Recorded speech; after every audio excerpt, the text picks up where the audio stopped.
Hello, welcome to Sumo Biology. This is the topic from your chapter number 1, The Living World. तो difference between classification, taxonomy and systematics. देखिए, chapter number 1 living world में तीन term आए, classification, taxonomy and systematics. Basic difference क्या है इसमें? What is classification, what is taxonomy and what is systematics. Okay, कभी आपने सोचा इतनी गहराई से? तो देखते हैं क्या डिफरेंस है क्लासिफिकेशन, टेक्सोनॉमी और सिस्टेमेटिक्स में. Classification is the process by which anything is grouped into convenient categories based on some easily observable character. Classification grouping है किसी भी चीज़ की. Anything is grouped into convenient category. आप किसी भी चीज़ को क्लासीफाई कर सकते हैं. इवन क्लोथ्स को भी क्लासीफाई कर सकते हैं, पेन को भी कर सकते हैं, बुक को भी कर सकते हैं, किसी भी चीज़ को. Classification is grouping of anything by which anything is grouped into convenient category. ये जो आप क्लासीफाई कर रहे हो किसी चीज़ को, ये जो आप किसी भी चीज़ को क्लासीफाई कर रहे हो, कन्वीनियंट कैटेगरीज आप अपनी इच्छा से बनाओगे. जैसे मानिए आप बुक को कैटेगराइज कर लो, तो आप उनको टेक्स्ट बुक को जो कैटेगराइज कर रहे हो स्टैंडर्ड वाइज कर सकते हो कि 10th स्टैंडर्ड की, 11th की, 12th की, इस तरह से. या आप बुक को क्लासीफाई कर रहे हो, आप सब्जेक्ट वाइज क्लासीफाई कर सकते हो. तो बायो की जितनी भी बुक्स हैं आपकी, भले वो 6th स्टैंडर्ड की हो, भले 12th स्टैंडर्ड की, बायो की बुक्स, केमिस्ट्री की बुक्स, फिजिक्स की बुक्स, तो किसी भी चीज़ को आप कैटेगराइज कर सकते हो. ठीक है जी. किसी भी एनीथिंग इज ग्रुप्ड इनटू, और ये कैटेगरीज आप अपनी इच्छा से चुनोगे. जैसे मैं ट्यूटर हूँ, एजुकेटर हूँ. अब मैं मानिए कि ये बनाऊँ कि ग्रुप बनाऊँ कि मेरे जो प्यूपिल हैं, मेरे जो स्टूडेंट्स हैं, उनको हम एज वाइज की अंडर 20 कितने हैं और अबाउ 20 कितने हैं. या मैं हाइट वाइज बना लूँ कि अप टू 5 फीट हाइट कितने हैं, अबाउ 5 फीट कितने हैं. या मैं जेंडर वाइज बना लूँ कि मेल कितने हैं, फीमेल कितने हैं. तो कैसे भी मैं कैटेगराइज अपने स्टूडेंट्स को कर सकता हूँ. तो इसमें हम लोग किसी भी चीज़ को कैटेगराइज कर सकते हैं. एनीथिंग कैटेगराइज कर सकते हैं इनटू कन्वीनियंट. कैटेगरीज हमारी पसंद की होंगी based on some easily observable character, और उन कैरेक्टर के हिसाब पे कैटेगराइज किया जो आप इजीली ऑब्जर्व कर सकते हो. जैसे आप बायो की बुक है कि केमिस्ट्री की है, फिजिक्स की है, आपने इजीली ऑब्जर्व किया, आपने कैटेगराइज कर दिया, या स्टैंडर्ड वाइज कैटेगराइज कर दिया. या पेन है आपके पास कोई, मानिए फाउंटेन पेन है कि जेल पेन है कि आपका डॉट पेन है, मतलब इस तरह से, या प्लास्टिक बॉडी का है या मेटेलिक बॉडी का, तो आप पेन को भी कैटेगराइज कर सकते हो, क्लोथिंग को अपनी कैटेगराइज कर सकते हो. ठीक है जी. तो किसी भी चीज़ को आप जब आप क्लासीफाई कर देते हैं into convenient group, that is classification. तो say for example we can classify pen, clothing, books, anything. ये तो हो गया क्लासिफिकेशन. अब आप आइए टेक्सोनॉमी. क्या taxonomy is the classification of living की क्लासीफाई कर रहे हैं इनटू डिफरेंट टेक्सा, अलग अलग लेवल के टेक्सन पे. टेक्सन क्या है? तो जैसे आपने बोला कि एनिमल, ये भी एक टेक्सन है. आपने बोला जी डॉग, ये भी एक टेक्सन है. आपने बोला कैट, ये भी एक टेक्सन है. आपने बोला इंसेक्ट्स, ये भी एक टेक्सन है.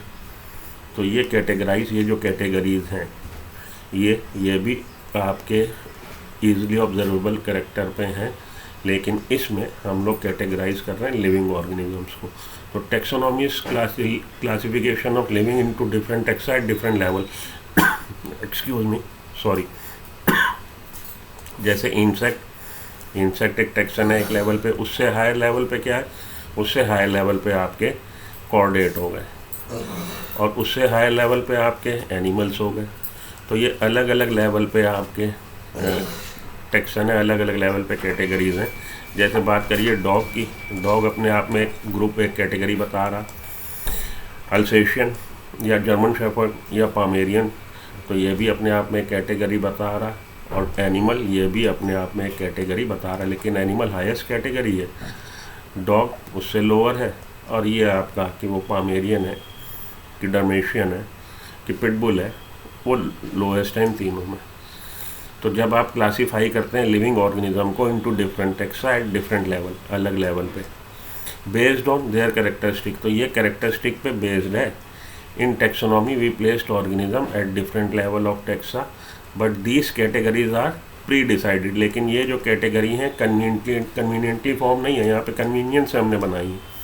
तो जब हम लिविंग ऑर्गेनिज्म को अलग अलग कैटेगरी में कैटेगराइज करते हैं टेक्सन पे, अलग अलग लेवल पे, तो वो टेक्सन प्री डिसाइडेड है और साइंटिफिकली अप्रूव्ड है. साइंटिफिकली उनको अप्रूवल मिला हुआ. जैसे कि species, genus, family, order, class. तो आप जानते ही हैं जो हायरार्की बन रही है। तो 7 ऑब्लिगेट कैटेगरी। ऑब्लिगेट का मतलब नेसेसरी, जिनको आप अवॉइड नहीं कर सकते। जब भी आप लिविंग ऑर्गेनिज्म को क्लासीफाई करेंगे उनको आपको फॉलो करना ही पड़ेगा। तो यहाँ पे साइंटिफिकली अप्रूव्ड है, प्री डिसाइडेड है, आपकी कन्वीनियंस से नहीं है। वहाँ पे तो कन्वीनियंस है कि आपने सोच लिया कि भाई हम पेन को क्लासीफाई करेंगे अकॉर्डिंग टू इट्स इंक करेंगे, अकॉर्डिंग टू इट्स बॉडी करेंगे कि बॉडी प्लास्टिक की है कि मेटल की है, अकॉर्डिंग टू कलर करेंगे कि रेड पेन है कि ब्लैक पेन है कि ब्लू पेन है, किस कलर की इंक है। तो पेन को जब आप क्लासीफाई कर रहे हैं, सस्ता है महंगा है, तो आपने जो कन्वीनियंस है अपने हिसाब से कैटेगरी बना ली। लेकिन यहाँ पे अपने हिसाब से कैटेगरी नहीं चलेगी। टैक्सोनॉमी में हमें फॉलो करना पड़ेगा जो scientifically approved pre decided categories हैं, जो 7 आपकी ऑब्लिगेट है, उसके अलावा और भी। तो इसमें जब हम कैटेगराइज करते हैं तो यहाँ पे हम इजीली ऑब्जर्वेबल कैरेक्टर पे, मार्फोलॉजिकल कैरेक्टर पे, यहाँ पे हम क्या कर रहे हैं, external structure, internal structure, morphology anatomy दोनों को देख रहे हैं, along with structure of cell, cell का टाइप देख रहे हैं, डेवलपमेंट प्रोसेस देख रहे हैं, इकोलॉजिकल इंफॉर्मेशन देख रहे हैं। It's all form the basis of modern taxonomy studies. इन सब को हमें फॉलो करना पड़ेगा, ठीक है। इन सब की जो हमारे पास डाटा आएगा उस हिसाब से हम ऑर्गेनिज्म को, लिविंग ऑर्गेनिज्म को क्लासीफाई करेंगे। तो क्लासिफिकेशन हमारा जो है लिविंग, नॉन लिविंग, किसी भी चीज़ का आप कन्वीनियंटली कैटेगरी अपनी कैटेगरी से बना लीजिए इजली ऑब्जर्वेबल कैरेक्टर्स के हिसाब से, वो क्लासिफिकेशन है। टेक्सोनॉमी लिविंग ऑर्गेनिज्म का है, प्री डिसाइडेड टेक्सा में है, साइंटिफिक अप्रूव्ड टेक्सा में है, अलग अलग लेवल के टेक्सन में है। और इसमें जो हम लोग कंसीडर कर रहे हैं, एक्सटर्नल इंटरनल स्ट्रक्चर कंसीडर कर रहे हैं, स्ट्रक्चर ऑफ सेल कंसीडर कर रहे हैं, ठीक है जी। तो इसमें और लिविंग ऑर्गेनिज्म को कर रहे हैं, अलग अलग लेवल पे कर रहे हैं, प्री डिसाइडेड कैटेगरीज में कर रहे हैं, साइंटिफिकली अप्रूव कैटेगरी में कर रहे हैं। फॉलो क्या कर रहे हैं, external internal structure, cell structure, development process, ecological information, these are essential and form the basis of modern taxonomy. Hence taxonomy में हमें क्या करना है, 4 स्टेप है, characterisation, identification, classification, nomenclature, 4 process हैं जिसको हमें फॉलो करना है। कैरेक्टराइजेशन, आइडेंटिफिकेशन, क्लासिफिकेशन, नॉमेनक्लेचर, ठीक है जी। Characterisation, identification, classification, nomenclature, these are the 4 processes that are basic to taxonomy, okay.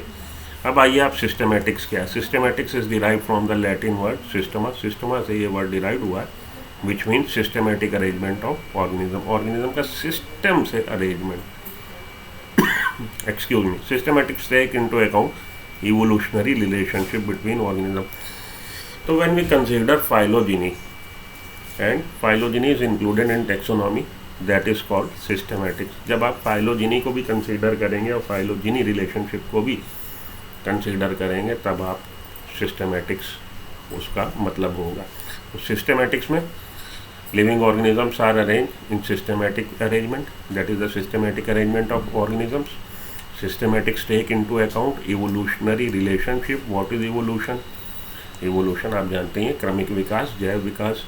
evolutionary relationship, that is phylogeny. Phylogeny क्या? Phylogeny is history of evolution of an organism or history of evolution of a species, ठीक है जी। अब देखिए taxonomy और systematics को अगर हम लोग उसका कंपैरिजन करें, क्लासिफिकेशन को तो यहाँ लिखना ही बेकार है। क्लासिफिकेशन किसी भी चीज़ का classification according to some easily observable character. Taxonomy refers to the classification of living organism. Living organism को जब हम क्लासीफाई करते हैं different level of taxa according to their morphological character, internal character, cell structure, ecological उसकी क्या information है, क्या status है, उन सब बातों को तो हो जाएगा taxonomy. It refers to classification of organism for determination of evolutionary relationship. यहाँ पे यही सब बातें हैं, लेकिन साथ में हम उनके evolutionary relationship को भी ध्यान में रखेंगे कि तेंदुआ जो है वो शेर के चाचे का लड़का है कि ताऊ का लड़का है, ठीक है जी।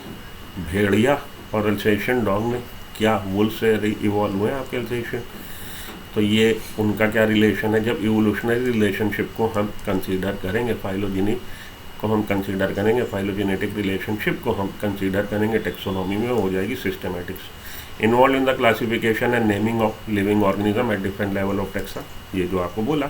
Involve in classification naming along with phylogeny, phylogenetics को भी आपने साथ में तड़का लगा दिया, छौंका लगा दिया टेक्सोनॉमी में, वो हो गई systematics. Does not deal with evolutionary history, evolution से इसको कोई मतलब नहीं, फाइलोजेनी से कोई मतलब नहीं है टेक्सोनॉमी में। Deals with evolutionary history, phylogeny और फाइलोजेनेटिक रिलेशनशिप को हम ध्यान में रखेंगे तब ये हो जाएगी सिस्टेमेटिक्स। तो दैट मच इज़ इनफ कि क्या है भाई हमारा classification, taxonomy and systematics. I think आपको क्लियर हुआ होगा। तो ये कुछ फंडे हैं जिससे आपको क्वेश्चन तो शायद नहीं आएगा, नो डाउट, कभी सालों में एक आध बार फंस जाए तो फंस जाए, लेकिन ये सब बातें जब हम पढ़ लेते हैं तो हमें कॉन्फिडेंस बिल्टअप होता है, फील गुड फैक्टर आता है कि हमें तो मालूम है, कॉन्सेप्ट क्लियर होते हैं। तो इसलिए बीच बीच में मैं इस तरह की वीडियो डालता रहता हूँ। वीडियो पसंद आई हो लाइक कर लीजिए, चैनल को सब्सक्राइब कर लीजिए। मिलता हूँ ब्रेक के बाद। Good luck, goodbye, have a nice day, thank you.